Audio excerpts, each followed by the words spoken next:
এখানে মোট হচ্ছে 1.5 লক্ষ টাকা জরিমানা সর্বোচ্চ করা যায়, আর হচ্ছে আপনার 1 বছরের জেল। তো আমি আপনাকে খুবই সামান্য সতর্কতামূলক খুবই ছোট্ট একটা জরিমানা দিচ্ছি। 3000 টাকা জরিমানা আমরা নিরুপায় স্যার, আপনি যেভাবে বলছেন আমরা তাহলে গ্যাস দেওয়া বন্ধ করতে হবে। ডিলার আমাদের মেমো দেয় না, এখন মেমো না দেখে দিলে আপনাদের আমরা মামলা খেতে হয়।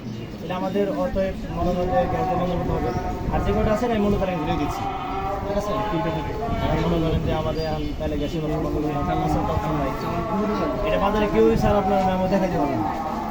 গ্যাসের যে মেমো চান কেউ দেখাতে পারবে না। একটা হচ্ছে নির্ধারিত এই করিয়ে তুমি সিলটা দেন, সিলটা দেন।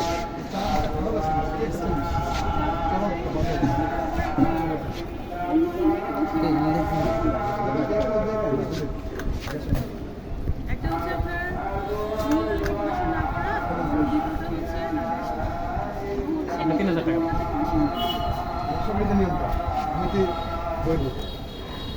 এটা স্যার বাজারে কোনো দোকানদারি মেমো দেখাতে পারবে না। আমাদের সবাই এক দোকান নাই স্যার। আপনারা সবাই একদম ইয়ে করবেন। মানে ওনাদের খুব চমৎকার